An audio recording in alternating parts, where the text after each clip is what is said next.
I have on the screen a map of the Middle East. And this map is all about Bible prophecy and the end times. And I'm just going to kind of leave it as a background here, putting some things on the board, just so this kind of sinks in, soaks in, and you begin to take away a latent image of what's going on. This is the easternmost portion of the Mediterranean Sea. This is the Persian Gulf, the Straits of Hormuz, all these places you're hearing about in the news today. This is referred to as the land between the seas.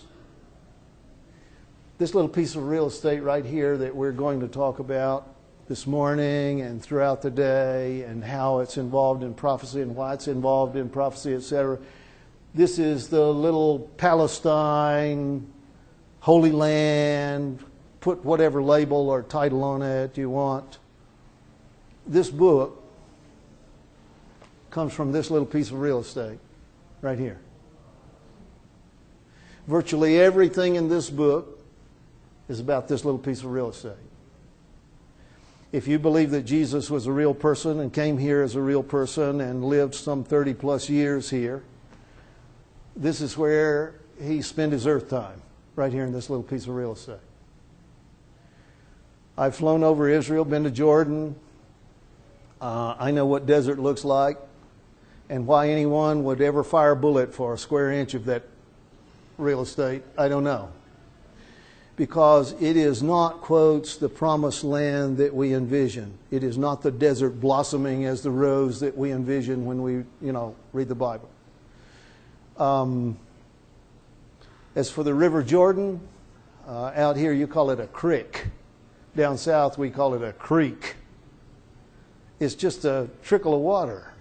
There's no great River Jordan there. And so images that many of us have, most of us have, of what this holy land, this piece of real estate is all about, really are kind of Hollywood images. We're going to talk about this real estate in view of the time of the end of the world, and why this is the place that pulls the trigger. This is the place that lights the fuse, right here. Well, once again, I don't want to say anything to offend anyone. That's not my intention, but I need to put some things on the board. We're going to talk about the New World Order, on the way to the One World Order, and we need some background. So let's do it this way. Islam. Most of us pretty well aware of Islam on the planet these days. There's 1.3 billion adherents. That's a lot of folk. That's about 15 to 20% of the people on the planet. See, 1.3 billion adherents, Islam. Now, Islam worships Allah.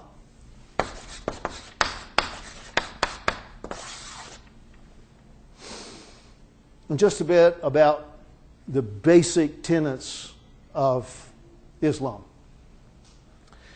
They believe that Allah chose Muhammad, that Muhammad is the mouthpiece for Allah, and Muhammad has left Islam with the instruction that you are to own the world. You are to conquer the world. You are to subdue the world. You are to take possession of the whole world. And then you will present this conquered world to Allah through His various imams and so forth. All right? So these people believe that it is their calling, their commission, their duty to own the world.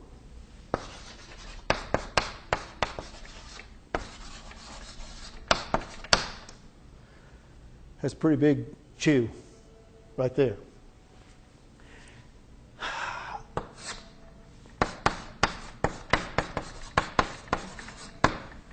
Judaism.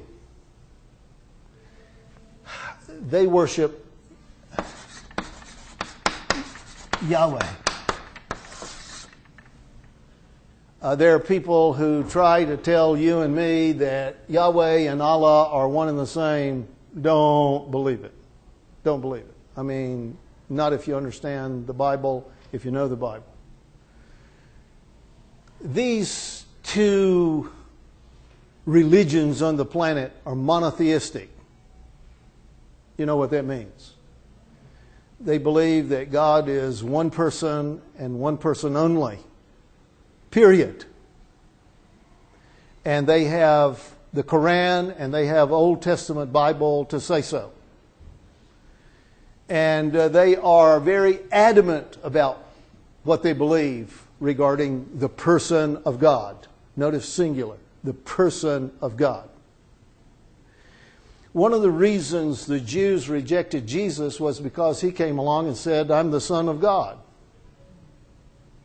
And they said, this is blasphemy. You are making yourself equal to God. God has no son. God is one person. And so it's very difficult for this other great religious element on the planet to have any discussion here and here.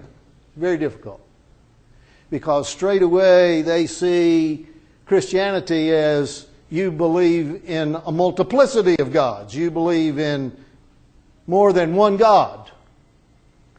And this is a source not only of friction, but of hatred, bloodshed, warfare for thousands of years. Now, there's no 1.3 billion Jews, Israelis on the planet. So I'm just going to say that there are a few. I'll add to that in a moment, and you'll see why. Over here,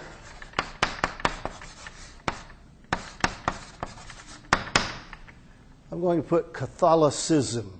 Well, why didn't I put Christianity? Because Catholicism claims to be the only true Christianity on the planet.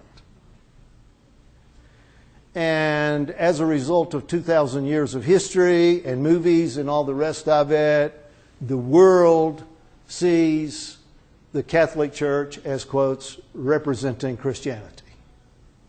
All right? I have to put Catholicism here. 1.3 billion adherents.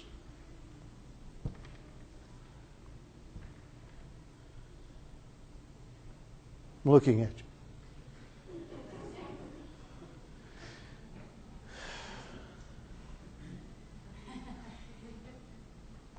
Now watch.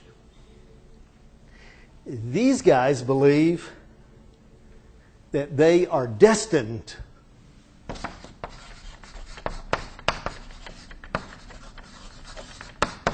to own the world. And they make no bones about it. They believe that Jesus left Peter and the Catholic system, the papal system, to conquer the world. And when Jesus comes back in the clouds of heaven, hand him the deed. Right? Now let's see if I understand this. These guys claim the same territory these guys claim. That spells trouble. Here's the hitch in this get along. These guys are only a few, but they own the real estate.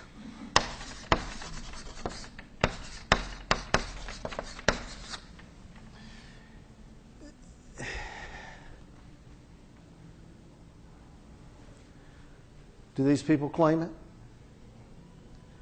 Do these people claim it? But these guys are sitting on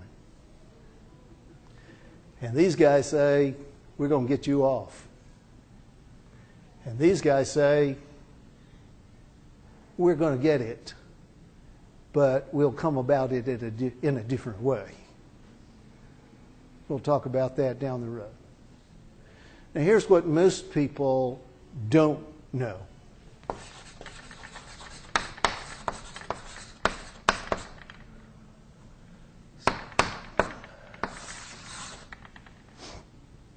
Here's what most people don't know. That the papacy in Rome is one of the chief architects and sponsors of the New World Order. Looking at you. A lot of people don't know this. They don't understand. By and by, when you see the DVD, you're going to see a sculpture that's unique on the planet. You're going to see a sculpted world, and there are only 2 copies of this sculpture in the whole world. One is at the Vatican in Rome, and the other stands in front of the UN. There are statements multiplied. Well, we'll get to those as we go along here. I need to have you understand that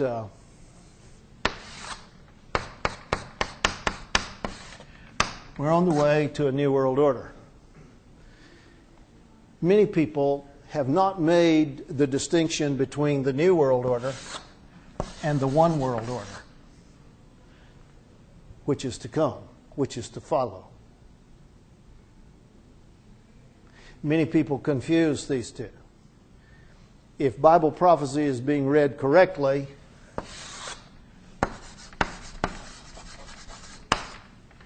something is going to happen here to initiate, to launch, and we're going to have about 7 years of wonderful misery on the planet that's going to end in Armageddon. Through the day, we're going to be talking about crisis number 1 that launches. That's the first fuse. This is just in front of us, just ahead of us. We'll see in a few moments that this has to do with the coming war between the West, the United States, and Iran.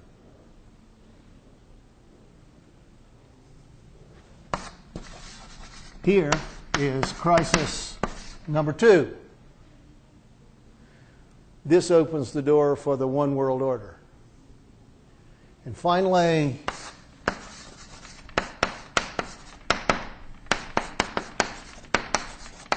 the final crisis, that's Armageddon. And that's the kaboom boom. That's the end.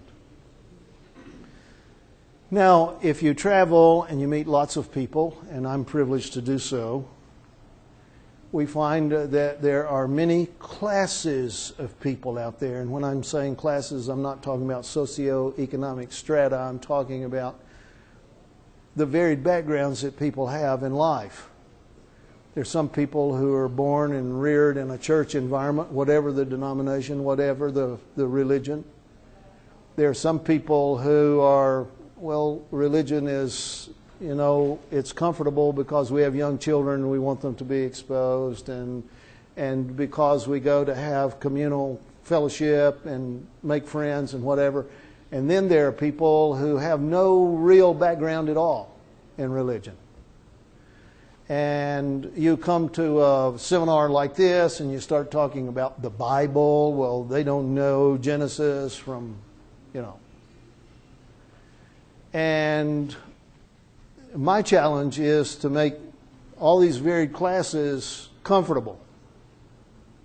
Don't want anybody to feel as though because they don't know every book in order and how to, have no real background in this book, they should not feel as though they don't belong. They don't need to hear. They need to hear. For thousands of years, human beings have gone to their shamans, their doctors. They've thrown turtle bones down. They've looked at cards. They've, looked at the livers of animals. They've done to try and predict the future. They've watched the stars, the movements in the heavens. We call that astrology. All people for thousands of years have tried to get a handle on the future. It's really interesting that the disciples, this is after Jesus' death, his resurrection, and now he's showing himself to his disciples. Basically, the first question out of their mouths is, Is this the time? Are you going to restore the kingdom now? Is this the time? And there's this very interesting comment from Jesus. He said, one, it's not for you to know the time. Two, no man knows. Three, the angels don't even know. Four, there's only one person who knows, and that's God. That's the Father. Jesus said, I don't even know myself. That's because He set aside divine privilege and divine status to become a human being. Doesn't make Him less than divine, but He doesn't have the privileges yet that were once His. Foretelling the future is easy. I can tell you the sun's going to come up tomorrow morning. I'm foretelling. I'm telling you right now the sun's going to come up tomorrow morning. And probably for 100,000 days or whatever, I'm going to be correct. I'm going to be absolutely correct in my prediction that the sun's going to come up. But if you know what this book says, it says that one morning it's not going to come up.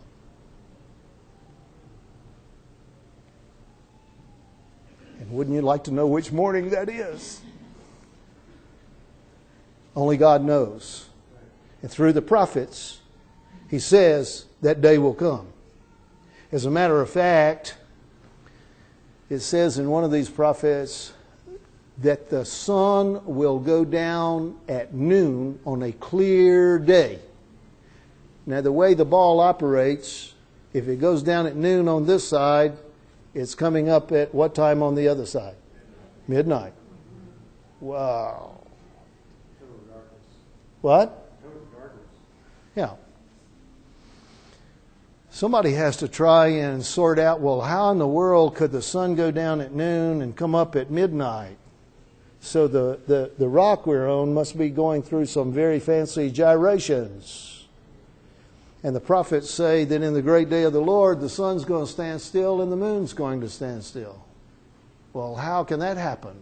Well, they're not really going to stand still, but the apparent motion is that they're going to stop and stand still in the heavens. And you can do that by precessing the rock that we're on, by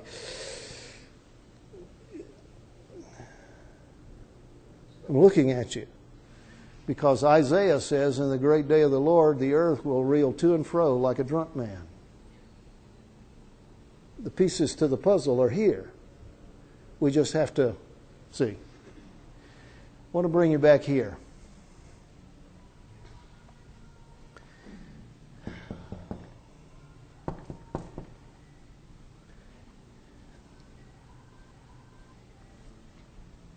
We're all familiar with the expression sibling rivalry.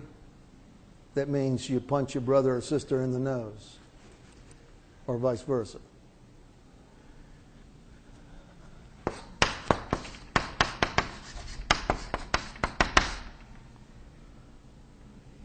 Ishmael was the first son born to Abraham.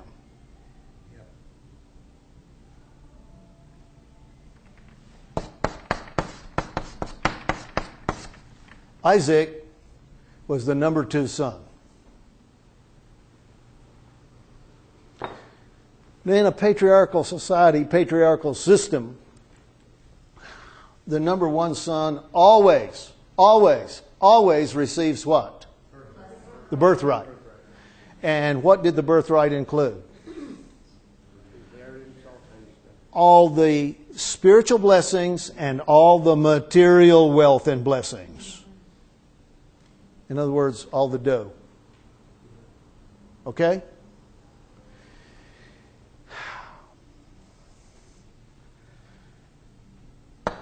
We could say Ishmael was an accident. No, he wasn't. It was a deliberate act on the part of Sarah, Sarai, and Abram or Abraham, because God had promised and promised and promised and promised Abraham and Sarah, you're going to have a son. And She was 40, and then she turned 50, and then she turned 60, and then she turned 70, and then she turned 80, and she said to her husband, this is not going to work out. And when people come to the conclusion that God is not going to work out what He has promised, they always put some man-made thing in there. All right? And so she said to her husband, I'm cursed, because if a woman had no children and was barren, it was because she was cursed of God. But if a man had no son, no heir through which he could pass along his name and etc., then he was also cursed. And she came to him and she said, I'm cursed. That's enough. You're not going to be cursed. You take my handmaid, Hagar, an Egyptian, and perchance God will give you a son through Hagar. And He did. And this was Ishmael, firstborn. When the time came to pass out the blessing,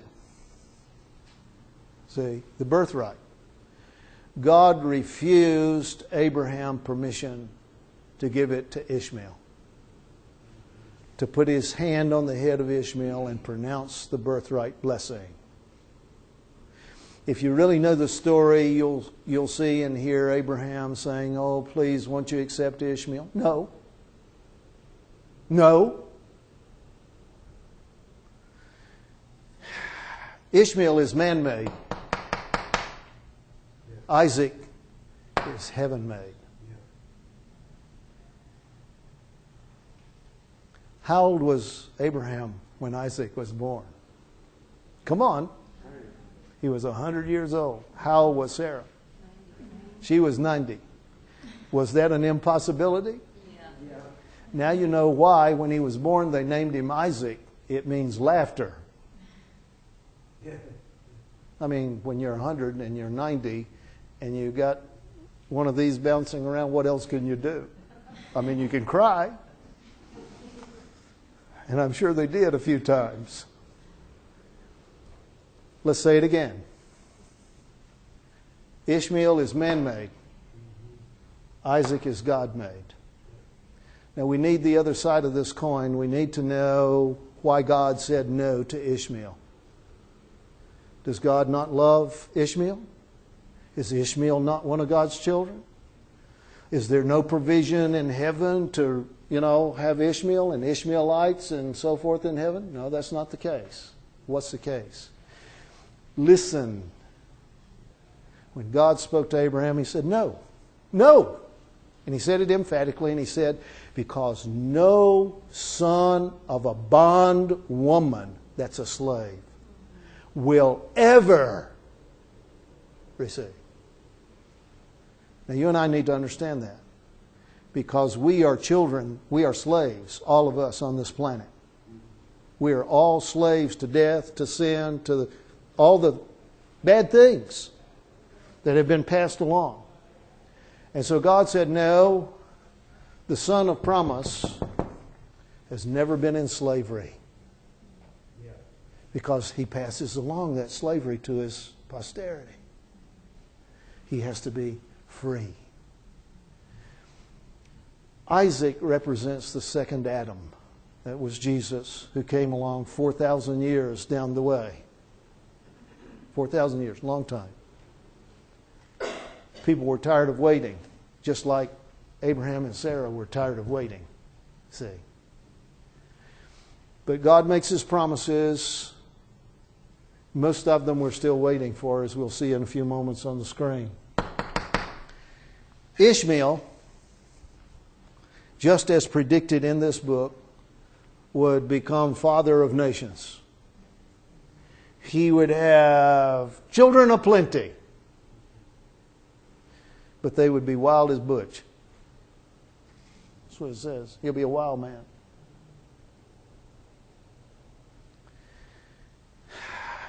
Ishmael has been carrying a grudge for 3,500 years.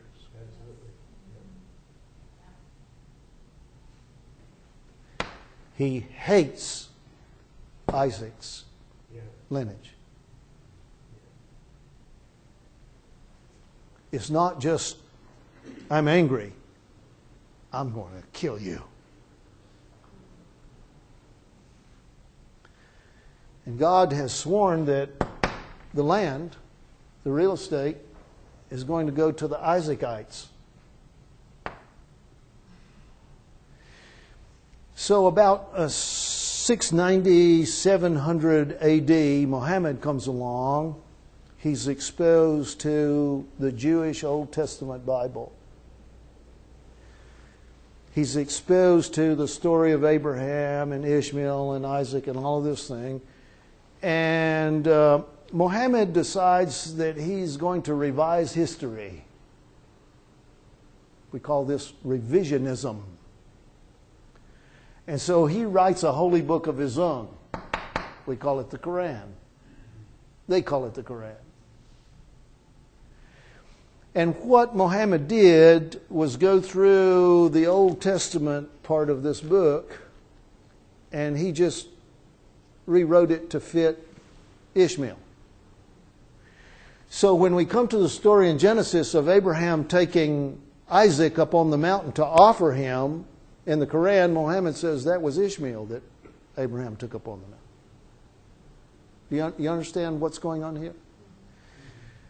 The story is rewritten in the Quran so that they own everything. They get everything. But the book doesn't agree. This book doesn't agree. I often tell people this is a Jewish book. It's written by Jews, to Jews, for Jews, and about Jews. And all the prophecies in this book, all the predictions in this book, focus on this little piece of real estate and Jerusalem in particular.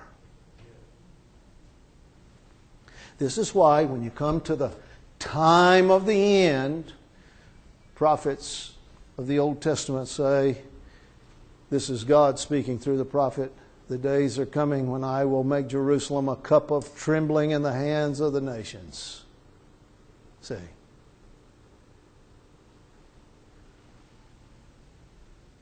Crisis number one. It has to involve these protagonists and this little piece of real estate. So this guy Ahmadinejad, as soon as he comes into office in Iran, what does he say? I'm announcing to the whole world, we're going to drive Israel into the sea. There will be no more Israel. Well, if you knew the prophecies that are in this book, that's an uh-oh moment. See? Now, if you'll let me erase just this little corner right here, we'll do some things. I'm trying to bring you to this and money. Here's the money.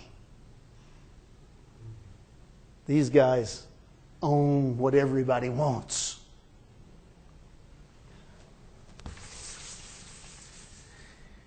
The disciples came to Jesus, and they were up on the Mount of Olives, and they're looking down over the temple and over Jerusalem, and they swell with Jewish pride, see the great stones of the temple.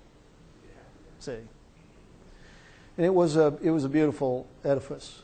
It was not equal to the first temple that Solomon built, but it was still glorious to behold.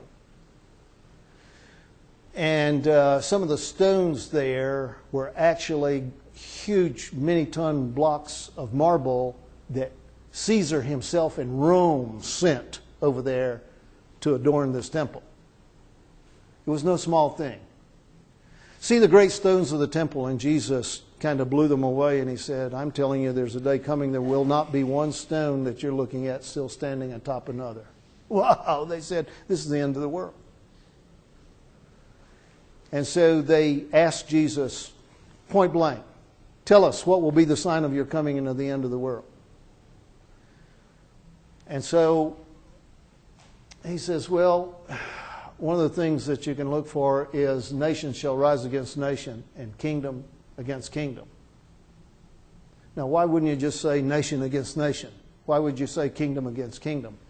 Well, if you spin the globe, this is where you go on the big round ball, where you have nations and kingdoms. For example, this is a kingdom. Saudi, this is a kingdom. This is a kingdom. We can go around the Persian Gulf over here, 2 or 3 more kingdoms, which means these people are living in the dark ages, right? Think it through. So when they said, we want to know what the end of the world is going to be like and how can we recognize it, well, you've got to spin the globe and find a place where there are some kingdoms and find some nations. And then Jesus said, this little piece of real estate right here is going to come into the spotlight and you're going to be hated of all nations. We're going to come to that by and by. That's in crisis number 2. See? Well, this is the crossroads and has been the crossroads of history. So without, bothering to read all of the verses, I'm going to take you over into Revelation 17. Now, John is given a vision. He's the last living disciple, apostle.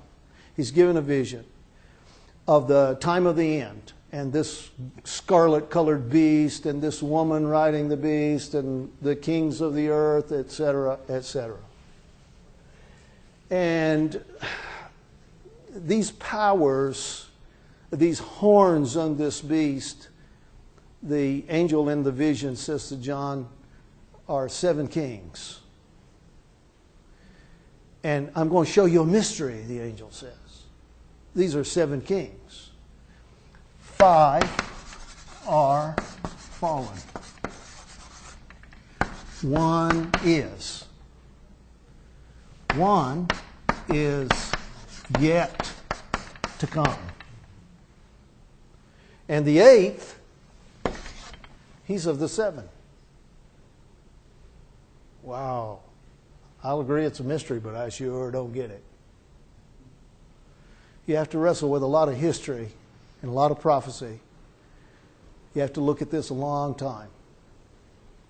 But then you go back. So 5 are fallen.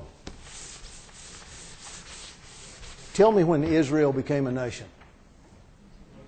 Come on. No. I'm not talking about modern Israel. I'm talking about Israel as a people. Tell me in the Bible where Israel began. It's called the Exodus. And who was the superpower of the day? Egypt.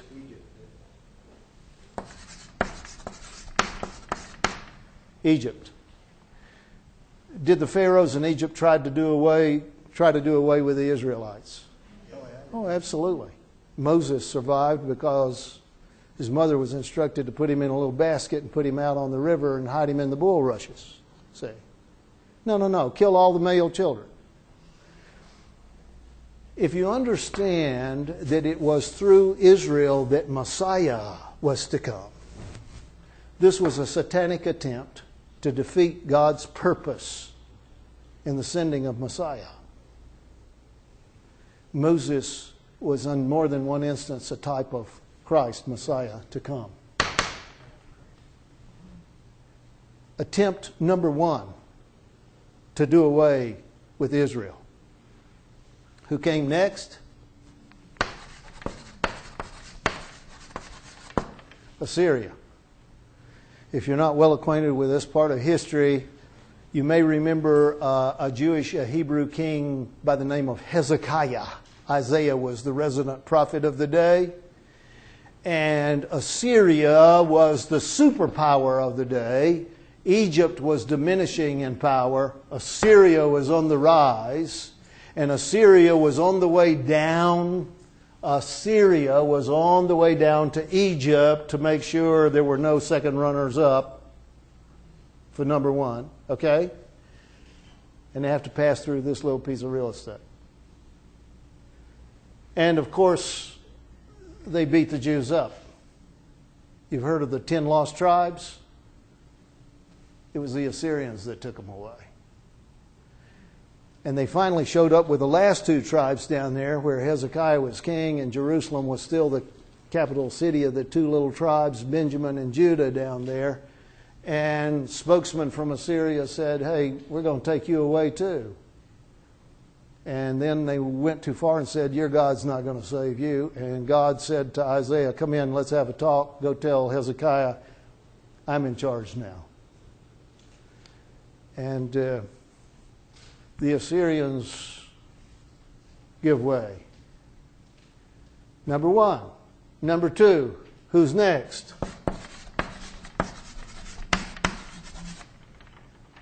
The Babylonians come along. Nebuchadnezzar is first the general, and then he becomes the king of Babylon.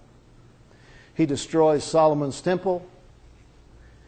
He destroys Jerusalem. And in 3 different captivities, he's taking away the residents of the land. 1, 2, 3. After that,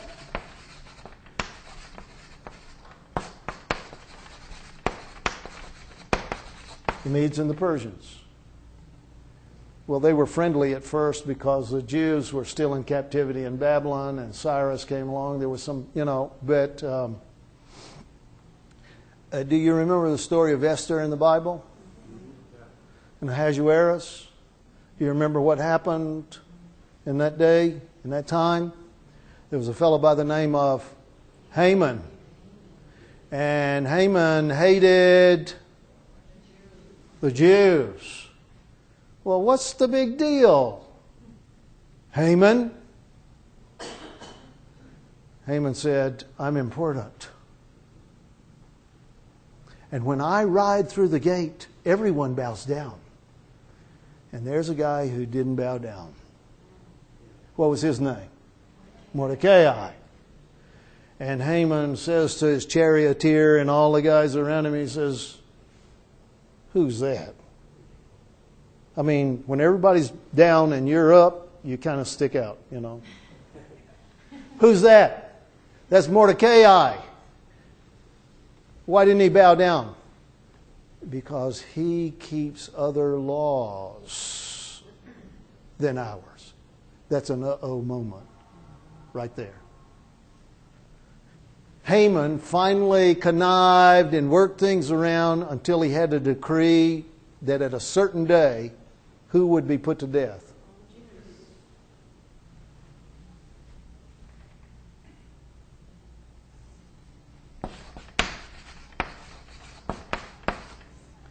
Then comes Alexander and company.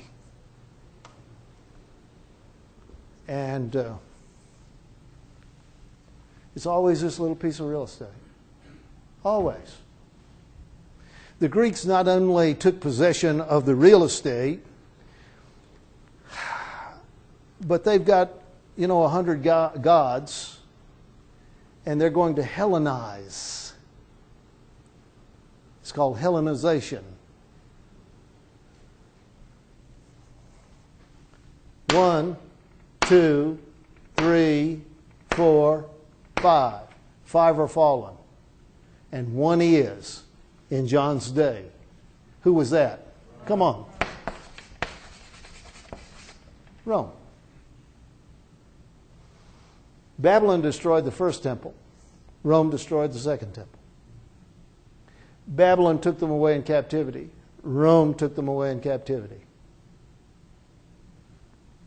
1, 2, 3, 4, 5, 6. But there are 7 kings. Now that 7th one, when he comes, he will be in power just a little season, it says. Just a little while. Who would you put there? Don't say Ahmadinejad. Yeah.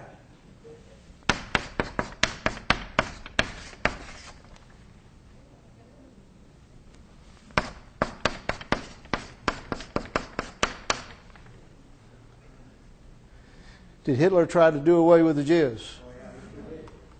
Did he try to do away with all the Jews? Do you know that just before he took his own life, Hitler said, the day is coming when they will thank me because I got rid of the Jews for them. What's all this business of hate the Jews, hate the Jews, hate the Jews, hate the Jews? What's this all about? I want to look at the prophecy and I want to try and understand what's going on here. And I want to try and get to, quotes, the New World Order and what this economic business is all about, because it's predicted in the prophecies of Daniel and I believe Revelation. Now, what did I do with my? Here it is. So 1, 2, 3, 4, 5, 6, and we can say 7. I believe Islam is, because in the Second World War as well as the First World War, Islam was friendly with Germany. And so these two are not unrelated, and this is why Ahmadinejad can pipe up and say there was no Holocaust.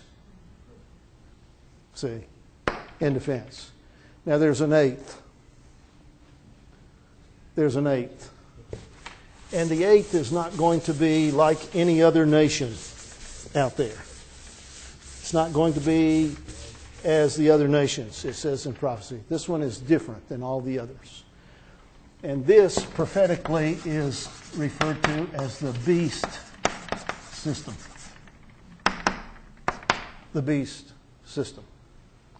And once again, what we discover, I think I discover in the prophecies, is that we're going to start with a new world order on the way to a one world order.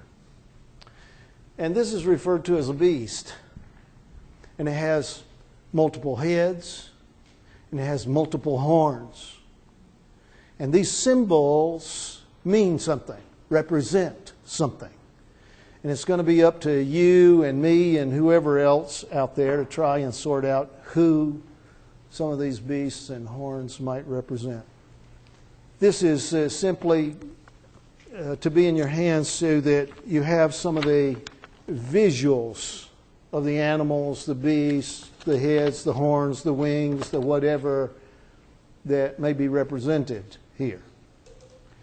And what I've done in this little brochure, I call it the prophecy brochure, what I've done is take one chapter from the book of Daniel, and we're going to see why in a few moments. We need to look there, and one full chapter, and then half of a second chapter. And this is yours to take home and read and just check it out for yourselves. These symbols belong to a certain period of time in history. And I'm acquainted with a lot of people who want to apply these symbols, these powers. Did you get one for yourself? All right. Who apply these to history past. But you see, there's a qualifier. And it's right there at the top of the page. In the closing chapter of the book of Daniel, the instruction from the angel to Daniel in his vision is, Daniel, shut up the words, close or seal the book, even until the time of the... Yeah. And so I try to say to people in all sincerity, Alexander the Great won't work, guys. Alexander the Great is 330 BC, and that's not the time of the end. So we're looking for some powers on the planet at, quotes, this time that's being represented here that could be represented by, for example, a lion with eagle's wings, or a bear, or a leopard with 4 heads and 4 wings, and then finally there's this terrible beast with 10 horns, this nondescript beast with 10 horns, and afterward this little horn that's going to come up. So I want to say something here that, please, is not intended to offend anyone. I believe that when we're out of here and on the other side, there will be lots of Muslims. Loved by God, saved by God. I believe that.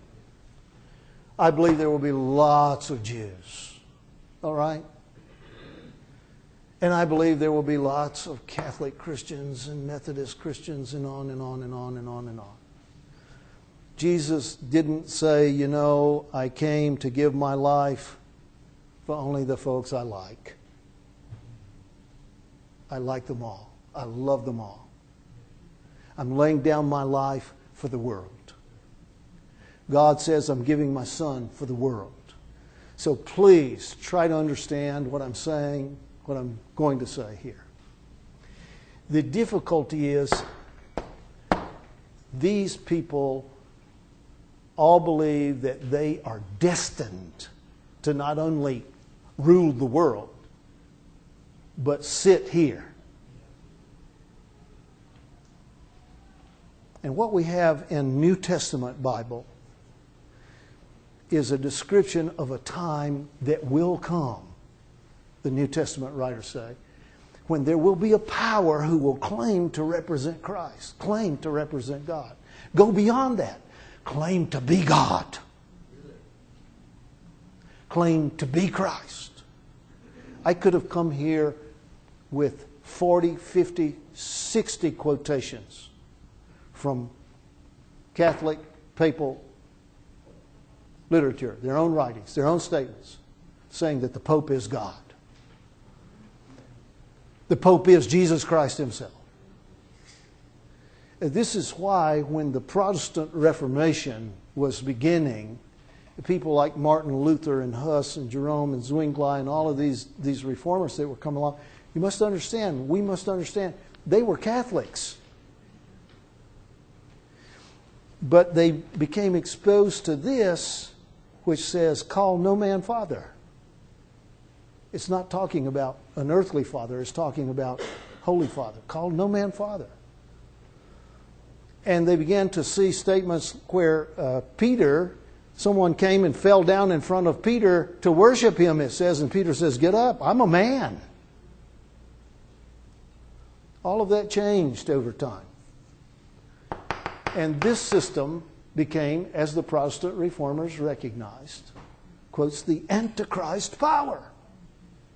Doing all the things that this book says Antichrist will do and will yet perform.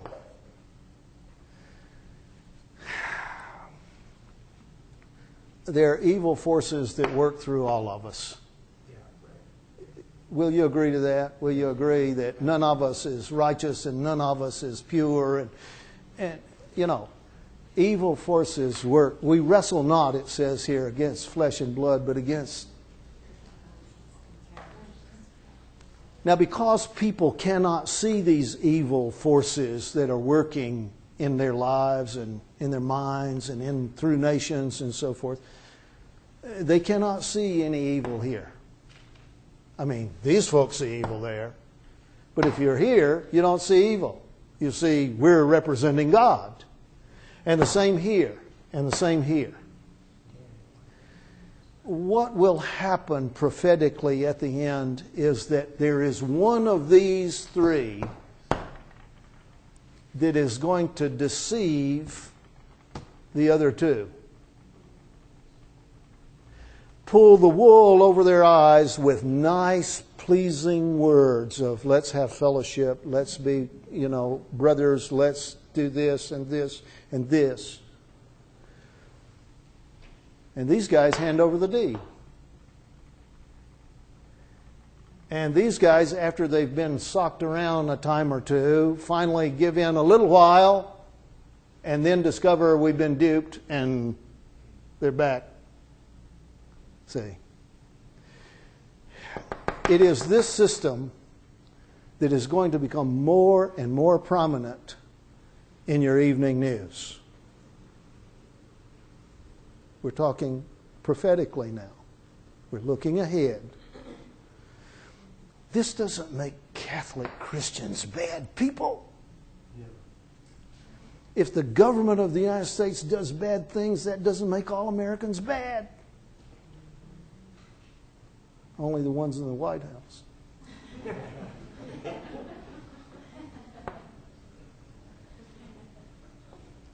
We have to make a distinction, you and I, between individuals, people, and systems. Because systems usually start out with glowing words and wonderful plans and, exalted ideas. And then they get a following, and next thing you know, the tail wags the dog. Maybe you've never noticed that.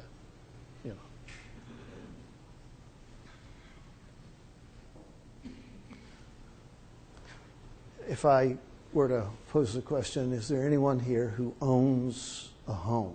And if anyone responded, I would say, no, you don't. Because every year there are taxes due, and if something happens and you can't pay the taxes, you don't own nothing. With a capital N. See? What happens over time is that organizations get power. And then they want to tell everybody when to jump, when to bow down. You need to recognize what's going on here. There is no government on this planet who can prove that they've been around 2,000 years. But this one.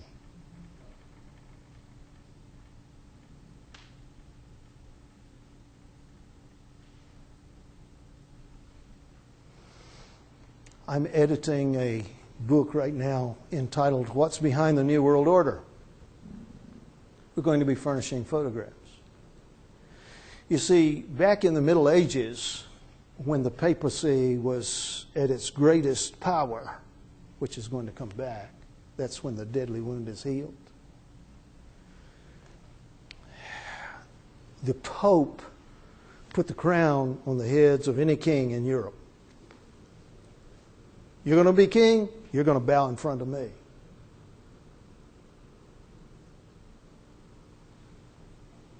Amazing stuff. When the Protestant Reformation came along, people like Napoleon, when the Pope showed up to put the crown on him, Napoleon reached out and grabbed the crown out of the Pope's hands and put it on his own head. Then he sent his general down to take the Pope prisoner.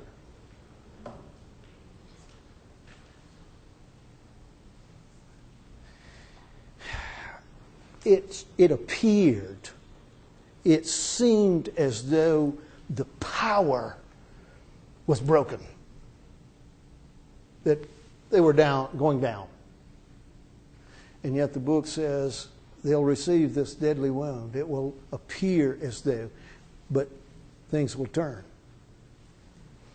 So most of us here were well enough acquainted with Pope John Paul II. Remember him? The guy that flew all over the world and millions of people came out to greet him and welcome him and so forth.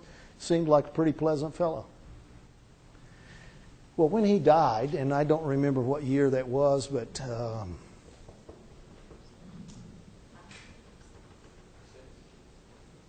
was it 80, 90, 96? What was it? It doesn't matter.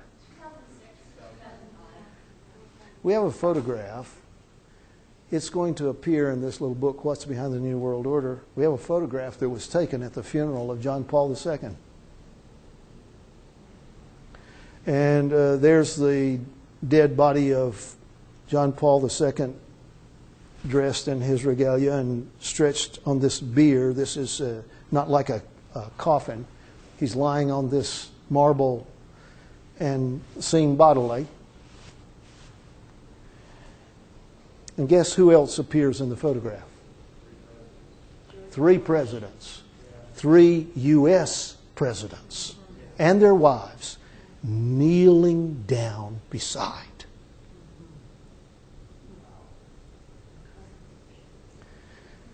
Now, I'm sure somebody said, oh, this is protocol. No. This is history. This is prophecy. This is much larger than you recognize. See, I could say more. This power is on the rise again. And prophetically, this power is going to come to the front. We'll get there. I need to erase. Crisis number 1. The disciples said to Jesus, how can we know when the time has come? And if you'll read that conversation, Matthew 24, Mark 13, and Luke 21, if you'll read it for yourselves, you will see that Jesus almost immediately begins quoting from the book of Daniel. As the conversation continues, Jesus telling his disciples, giving them this catalog of things to look for, events to take place, etc., you'll find that Jesus begins quoting verbatim from the book of Daniel. And he climaxes in this conversation by saying, "When ye therefore shall see the abomination of desolation spoken of by Daniel the prophet, whoso readeth, let him understand." See. So some 40 plus years ago, I was impressed to really start giving some very careful time and attention to the prophecies of Daniel. And I made myself intimately acquainted with the writing in various Bible versions, authorized versions, modern, King James, you name it. I made myself acquainted.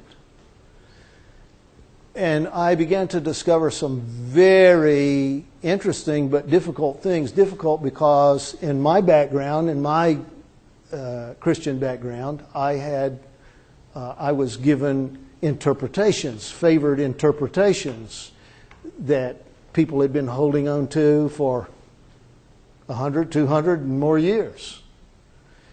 And as I began to examine those interpretations against what it actually said in the book of Daniel, I said, ooh, there's a problem here. No, there's not a problem. There are problems here. Difficulties. And so I began to give considerable time and attention and study. And then making a comparison with the visions given to Daniel, I found that the book of Revelation is a mirror of Daniel's visions. So I need to illustrate this simply, if I can. Daniel and John. I've asked myself in heaven 100 times, if not 1,000 times, this guy's living 600 BC. That's 2,600 years ago. What are you wasting all these visions on him for? We need the instruction. Even Daniel himself said repeatedly in his 12 chapters, I don't understand what this means. And the angel would say to him over and over again, it's not for you to understand. You're just supposed to write it down. Yeah. See? And the book closes with, Daniel, shut up the words and seal the book, and it's not going to be understood until the time of the end. Well, then I read Revelation. Now here's John, some 600, almost 700 years later, and he's given these visions of the end. And I'm saying, well, come on, what is this all about? We're the people that need the instruction. Why give all these visions to John and give all these visions to Daniel? And then you do a little homework. And what you find is superpower of the day, Babylon. Superpower of the day, Rome. Superpower Babylon surrounded Jerusalem, tore down the walls, destroyed the temple, took the people away. Superpower Rome surrounded the city, broke down the walls, destroyed the temple, took the people away. Babylon and Rome. When you get to the visions given to John, I see this woman. Now, woman in Bible prophecy can represent the church, either good or bad. And she's riding a beast.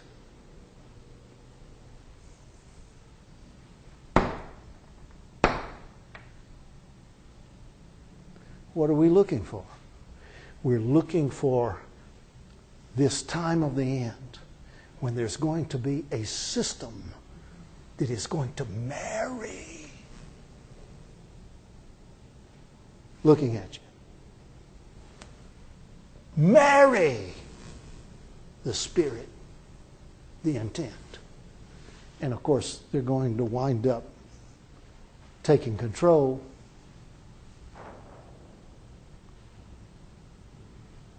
That's crisis number 2. We got to deal with crisis number 1. Daniel receives his first vision in Daniel chapter 7. The first 6 chapters are the stories of, Daniel in the lion's den, the 3 worthies in the fiery furnace, etc. King Nebuchadnezzar's dreams. And when we come to the 7th chapter of the book of Daniel, Daniel receives his first vision. He's receiving 4 visions.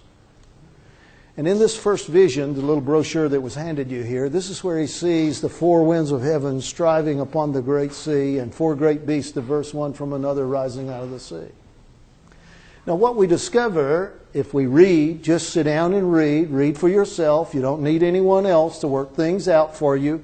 If you just read, you'll find that this vision is comprehensive. What I mean by that is, it begins at a certain point in time, which I believe is, where we are right now, but we'll get to that. And it goes all the way to the end, and God setting up a kingdom which shall never pass away. So this is comprehensive in that when the time of the end begins, everything that's involved is symbolically represented here. But it's you're going through lion with eagle's wings, and his eagle's wings get pulled off, and his lion's heart gets pulled out, and on and on and on. You go through all of this, and it's kind of overwhelming. And so what you want is something that's going to zoom in, we say. See, I'd like a bit of discussion on that point, please. I'd like some enlargement on that point. So Daniel receives his second vision. And his second vision, sure enough, enlarges upon this number 1 power, this lion with eagle's wings. Only in the second vision, he's not called a lion, and you don't see the eagle's wings. But what you do is compare what's going on, and you can see we're dealing with the same power.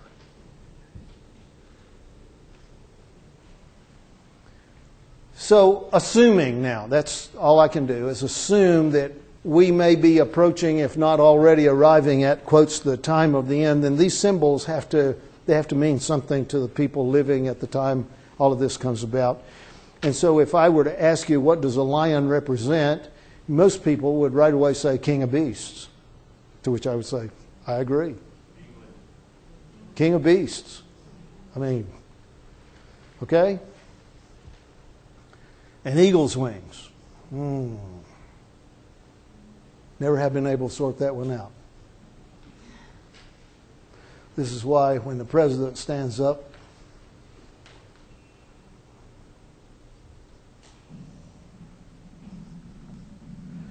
and so what you have represented here is a guy with a double dose of number 1. Now, by and by, when you see the DVD later on here, World Government Forming Now, you'll see another, quotes, interpretation by the speaker of the lion representing Great Britain. As a matter of fact, I think I put that in here because I believe that. And I believe, as the speaker will bear out, that America came from Britain, etc., etc. And we, while we have been historically enemies, we have been traditionally friends and allies. See? And so I have no difficulty at all understanding that the lion with eagle's wings has something to do with an American and British alliance. But I want to get you over here to this second vision. Daniel is away on official business, and he's over in the province of Elam. So I need to just, instead of drawing this all over the board, I'm going to do it this way for you.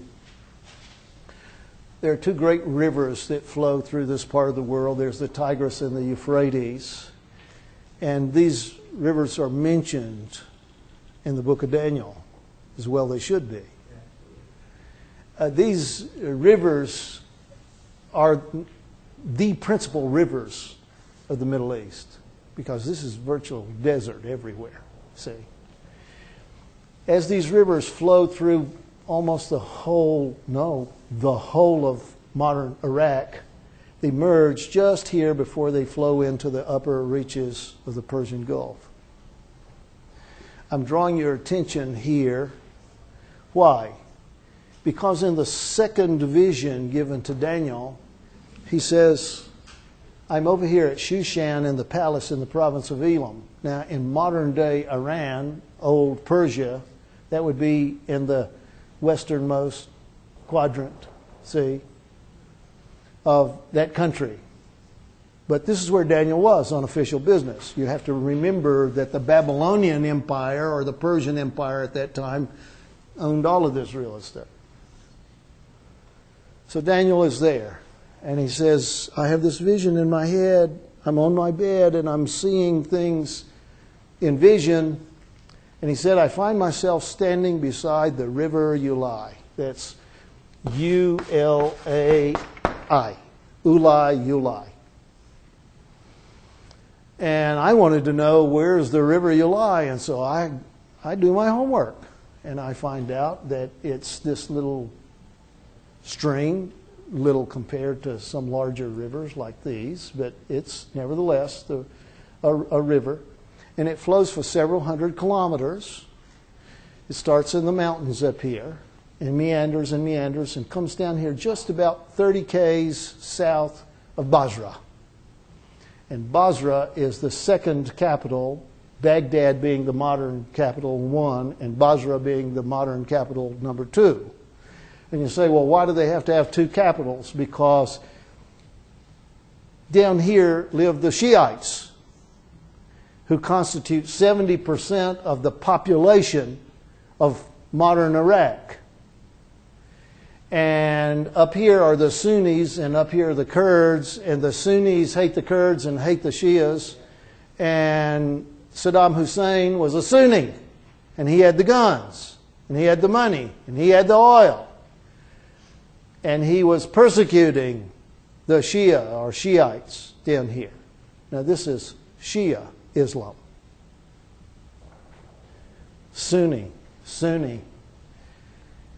I'm trying to bring your eye here to this point because in the vision, Daniel says, I see these angels talking to one another. I see this ram that has 2 horns, and he's butting east and north and south. He's a bully. And he's running over his neighbors. And he got by with it for a while. Daniel says, in my vision, he prospered. He made a name for himself. He says he became great. And he pushes west, and he pushes north, and he pushes south. He doesn't push east. You'll want to bear that one in mind as we go through the day. And while I'm watching this ram with 2 horns, I see a power from the west who came across the face of the whole earth, who touched not the ground as he came. That leaves water and air. See? And he came to this ram which I'd seen standing beside the river, but before he throws him down and breaks both of these horns, Daniel sees that there are 2 horns, but one horn begins to grow. And it grows taller and higher than the other horn. And whatever that second higher horn does angers this power in the west. And he comes across the face of the whole earth, and he comes and he throws the ram to the ground, and he stamps on him and he breaks both his horns. Now I'm looking at you, folk. I'm hoping, I'm trusting that you watch the evening news. I don't mean once a month. I mean that you're keeping up with world events. You see, this would just be unless you have an angel appear in your vision and say, now I'm going to tell you what these things represent, what they mean. And Gabriel appears to Daniel and says, I'm given orders in heaven to come and have you understand. This vision is at the time of the end. Listen, this is where this vision belongs, this ram and goat. Next point. The two horns on the ram that you saw, these are the kings of Media and Persia. Daniel's day, Medes, Persians. But at the time of the end. And you saw, and you watched, and you beheld. And then this power comes from the west. Now this is referred to in some translations as a rough goat, as a he-goat, as a male goat. But the idea is he is mad as Butch. This business of pushing and bullying and all the rest of it gets to a certain point and we've had it. So there are several ways you and I can look at this. We can. People living right now, watching the news right now. Several ways we can look at this. One, we can say, horn number one, down, broken. Saddam Hussein, gone. Horn number two, Iran. Second higher horn. Begins to rise in power and prestige and make all of these, and we can say, well, first horn is down. But if you read what it says that when the power from the west becomes really angered, moved with choler, it says, that he comes to the ram, which I'd seen standing beside the river, and he throws him down and breaks both his horns.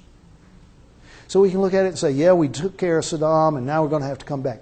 But this is what you need to know. 3 days ago, we brought American troops home from Iraq. The 50,000 that are left there are non-combatants. That makes them vulnerable. We have a wild man in Iraq by the name of Muqtada al-Sadr. He's a Shia cleric. The guy is a carbon copy of the Ayatollah Khomeini. I mean, the look in his eyes. All right?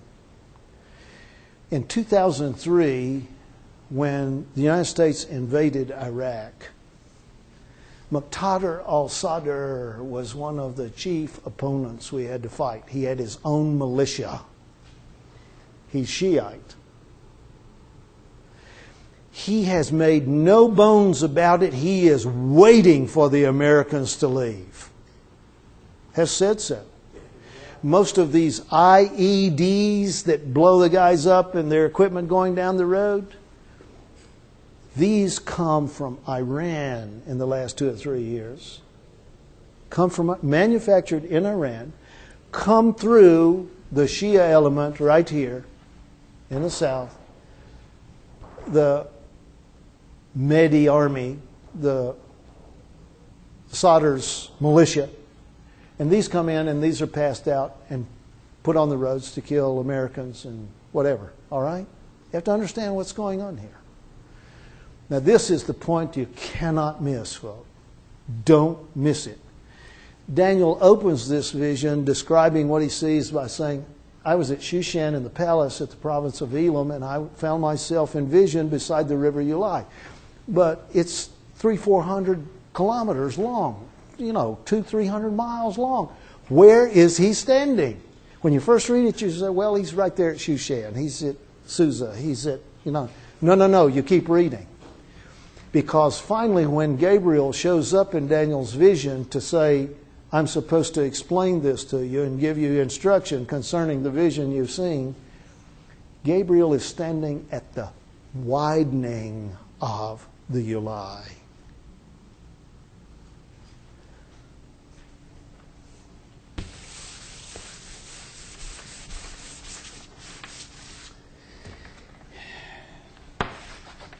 Large body of water, lake, ocean, sea,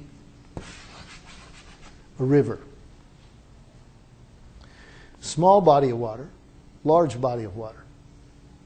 When the lesser stream meets the larger, it can't pour its sediment out because there's a larger volume of water pushing against it. And it forms what's called a delta or an alluvial fan. If you read Daniel carefully, this is where Gabriel is standing in the vision. Yeah, I want you to see this. You need to understand. We're looking at Basra, and why should we give attention?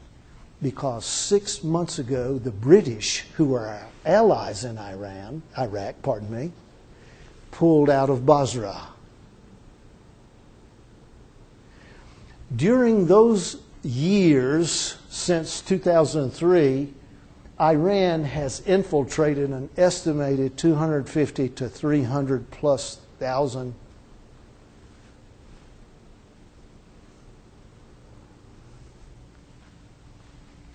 Shia insurgents through here. Now we have the British out of Basra and we have the Americans pulling out. You better watch the news. You better watch the news.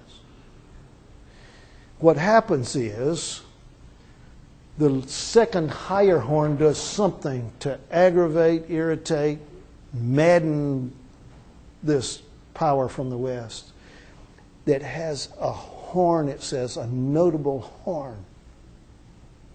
And Gabriel tells Daniel that that horn is the first king. He's the number one guy. So the notable horn in the second vision, I maintain, represents the lion with eagle's wings. And he comes and he throws him down and he stamps on him. I mean, Ahmadinejad, he's trying to look tough. He's a pansy. This is not a fight. At the personal level, I don't expect us to go into Iran with troops on the ground, but I expect us to blow the hound dog out of them. By missile, by air, by whatever. Okay? What you're not reading every day and not hearing every day in the news is that the U.S. now has 2 entire battle groups in the Persian Gulf, one right outside. Last week or 2 weeks ago, we moved the one in the Persian Gulf just outside. I mean, that's just a bathtub. You don't want to get caught in there. Water's too shallow.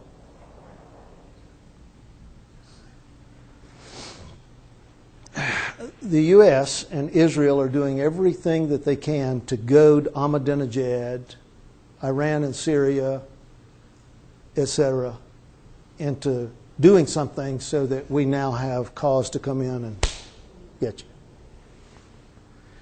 Every other day in the news, the Israelis are prepared to bomb Iran. And on and on and on. I don't know what Iran and Ahmadinejad are going to do. I don't know if it's a combined attack on Americans here and the Israelis here out of Syria and Hezbollah and Hamas. I don't know. I rather suspect that there's a plan in place.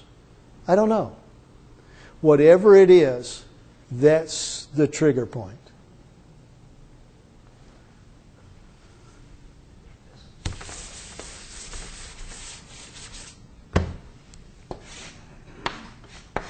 Right here. Whatever, you know what a Pyrrhic victory is? You win the battle, but you lose the war. That's what's being described here. We beat the stew out of them, but we lose because there's an economic collapse that follows. You have to go on in Daniel's second vision to see that this is what it's all about. Now we have the world hanging by a thread as it is economically, I'm talking about. You got Europe in turmoil. You got everybody out there. And the Chinese are putting on a brave show, and oh, we're growing, and we're, if everybody doesn't go to Walmart, you understand? The whole world and the markets, the global stock markets and the banking system are hanging by a thread. And all we need is another war in the Middle East. And you will not wake up to a stock market going that way. You can see this, can't you? Does this make any sense to you at all? This is what Ahmadinejad has boasted, that America is vulnerable and that if she attacks us, we will break her financially. That's the boast. That's in writing. It will happen. It will happen. And it is part of a dark strategy from the dark side. Because when you have a crisis, you can put a Hitler in power. Yes or no? Yeah. When people are hurting, they're looking for somebody to ease the pain. And in this crisis, number one, we're going to have, I believe, an economic collapse that will collapse the U.S. dollar, collapse the U.S. economy. And if we have time later in the afternoon, I'll take you into a dream or vision that was given to Nebuchadnezzar, King Nebuchadnezzar, which, as far as I'm concerned, absolutely represents this superpower at the end. And it says 7 years of misery and poverty are going to follow. And that's the 7 prophetic years of the end, right here.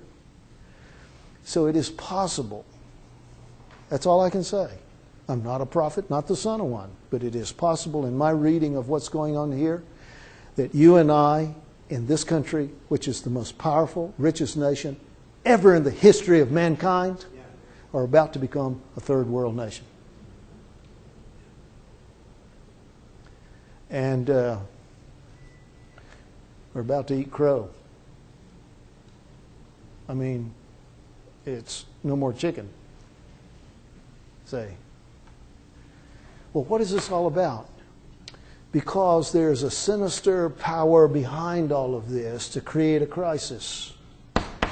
The New World Order has a history. And I'll take you back very quickly in the history. We had the First World War. That's 1916 to 1918, thereabouts. First World War. It's called the First World War because there had never been a world war before. And this involves many nations and men being transported across oceans and on and on and on. And the First World War was such an awful event in the history of mankind. And all that followed, because you had the millions of people who lost their lives in this 2 or 3 year scenario, 4 years. And then you had this Spanish flu that came along and wiped out another 50 million people as well. And people thought this is the end of the world. They literally believed this, a lot of people. And it was the President of the United States of America. Uh-oh, U.S. of A. Number 1 horn. Eagle's wings. It's the President of the United States of America, and he was... Come on, who was President? Who? Woodrow Wilson, thank you. I am old, okay? Woodrow Wilson. It was Woodrow Wilson who stood up at the end of that First World War and announced to the leaders of the nations that were broken, that were broke, that were whatever. And he said the world cannot survive another world war. We cannot have another. And it was President Woodrow Wilson who proposed the League of Nations, it was called. And it originated in the United States of America in New York City. The League of Nations. And if you'll read just a little history on the League of Nations, its purpose, everything behind it, they said, this will end all wars because we're going to find common ground between the nations. This is the war that's going to end all wars, and the League of Nations is going to bring the world together. Well, how many years did it take until the Second World War came along? Not many. Not many. Not many. And now we have the Second World War that made the First World War look like a,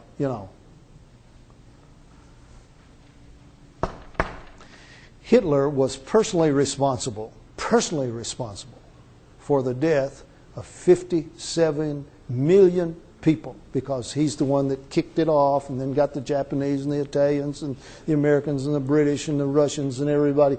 57 million people died as a direct result of Hitler. As soon as Hitler was out of the way, Stalin took over in Russia. You have any idea how many million Stalin got rid of? Minimal 60 million. Some estimates I've read as high as 90 million. Nobody knows. There was no real count taken. Okay? When Stalin is gone, Mao Zedong comes along. Have you ever read any estimates about how many million Mao Zedong got rid of? 75 plus million people. In a stretch of 2-3 decades. At the end of the Second World War, this statement was made. The League of Nations has not worked. We must come together. And it was changed to the UN, United Nations. Where is it located? Come on, New York City. The United Nations is treated like Washington, D.C. It's in the United States, but the property belongs to a separate entity. All right? That property was donated, that the UN building stands on, by the Rockefeller family.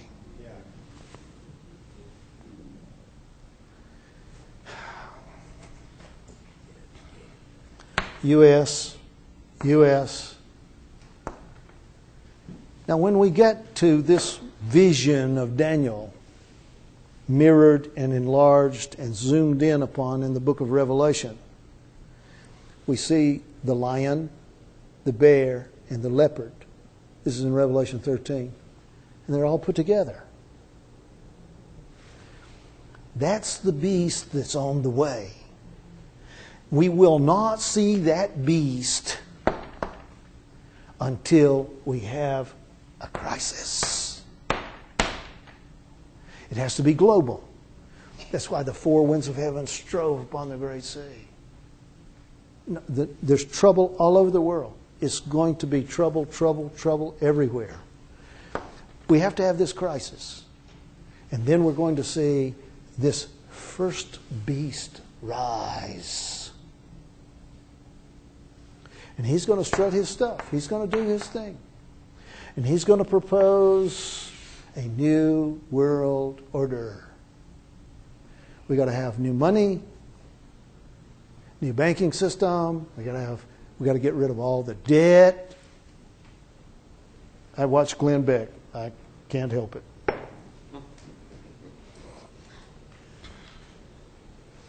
I don't know if it's news or entertainment. It's both.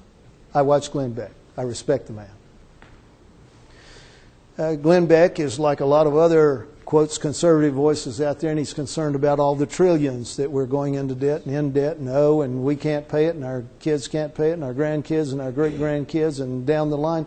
We'll never be able to pay off this debt. I sent him an email and said, Glenn, come on, hang it up. They don't plan to pay this debt off. No. They don't plan to pay this debt off. We're going to have a crisis. And then they're going to put this plan together in which if you'll just get on this horse with us, if you'll ride in this buggy with us, we'll cancel all your debt. That's the carrot we hang out there. And things are going to look up.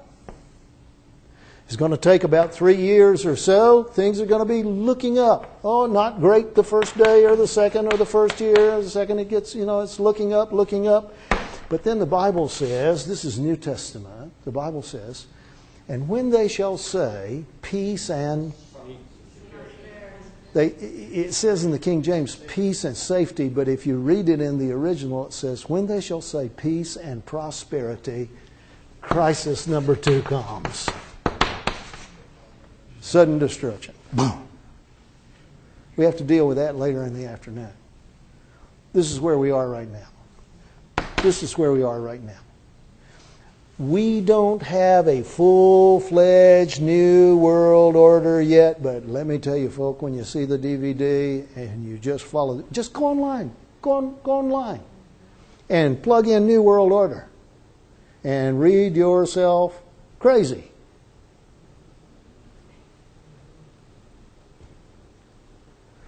Because the leaders of these nations are desperate. They know they cannot pay the debt. They know that.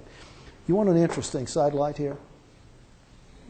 About 20 or so years ago, there was a couple of guys in Kansas. I believe they might have been Missouri, Kansas or Missouri. And they thought the world was ending back then, and they thought all of this that's going on right now was happening back there. And so they gave themselves to some intensive study of Matthew 24 and Mark 13 and Luke 21 and Jesus' conversation about the time of the end. And they focused in on Luke 21 and verse 25, 26, etc. I'll just quote it for you. Upon the earth, distress of nations with perplexity. The sea and the waves roaring, men's hearts failing them for fear and for looking after the things that are coming on the earth. What they did was go back and just parse this thing, going through the Greek. And they said, we've looked at this, and this is really what it says if we could put it in modern English. The time is coming when the nations cannot pay their bills, and there will be no way out. And I say, wow. Somebody read the news before it got there. That's where we are. You know it. I know it. The world knows it. There's no way to pay our way out of this debt. No way. But this is the plan to do it right here. New World Order. As opposed to what comes down the line. We have to talk about this in the afternoon.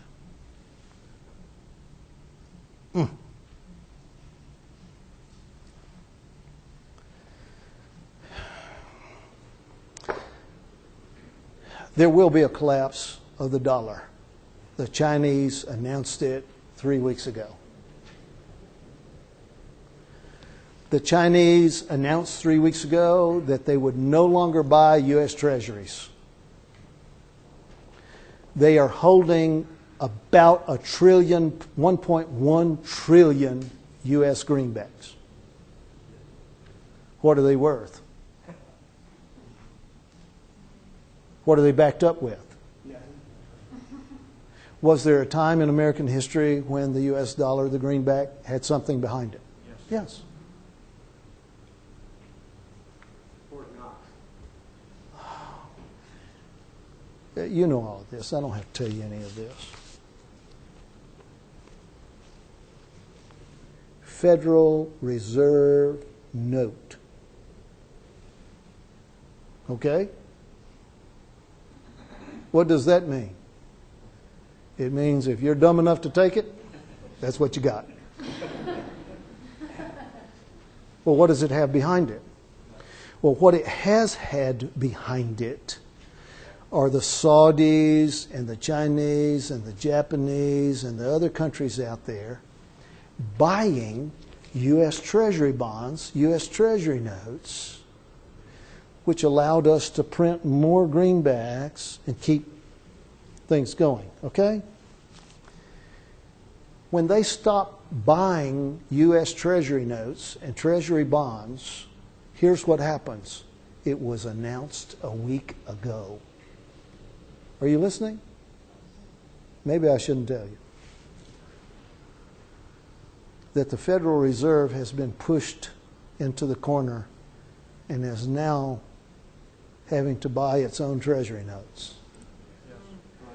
So let's see if you understand what's going on. I print this to buy this that I printed, so I can print more of this. I'd like to do that in Alabama.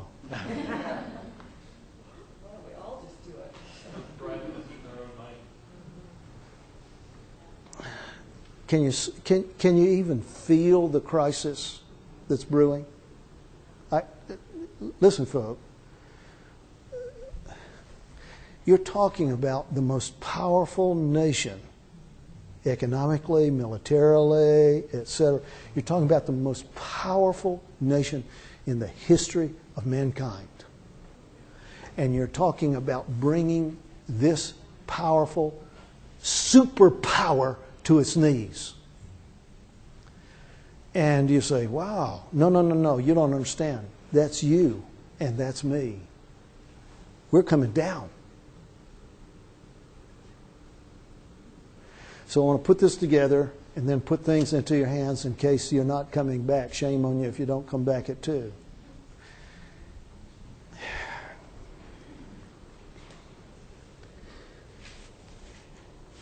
Daniel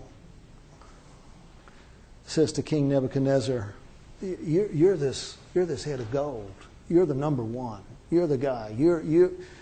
In the second dream given to Nebuchadnezzar, you're the great tree and all the birds of the air and all the beasts of the field, and you're feeding the whole world. What? In case you don't understand it, we have about 6 to 8% of the world's population in the U.S. We consume 80% of the world's goods and services. You're this great tree. Everybody's looking to you. You're feeding everybody. You're giving everybody what they need, and you're coming down, King. Cut this tree down. You're going to go crazy, and we're there. You can quote me on that. You're going to go crazy, King. You're going to lose your mind for 7 years. You're going to come down and eat grass in the field like all the rest of the donkeys out there. Unfortunately, that's talking about you and me. That's talking about us. What we would like to do is begin to focus in here and try to sort out, if we can, prophetically in the book, what initiates crisis number 2. Crisis number 3 is clear enough. That's Armageddon, that's boom, boom, and everybody's gone. I mean, that way or that way. Okay? There's no way out of this one but up. So, if you will come back at 2 o'clock, we're going to turn the DVD on straight away. 1 hour. And then in that next hour, we'll discuss the New World Order in more detail. Take a brief recess and come back with crisis number 2 right here. That's the plan. All right? Once again, if you stay with us for the day, there'll be 3 sessions, each one about 2 hours. And we'll do everything we can to be done by 6:30. And I don't think the sun goes down here till midnight, does it? Whatever it is. You guys are close to the North Pole up here. Stand with me. Let's have a benediction, please. Kind Father in heaven, we thank you for the years you have granted each of us. We thank you for the breath that you breathed into Father Adam and who has passed your breath to us. And because we have life, because we live, we have hope that Jesus Christ is going to come, not only redeem us, but save us, extricate us, and bring us to new life forever and ever. And I just pray this blessing for every person here. I thank you for this day and this occasion in His name. Amen.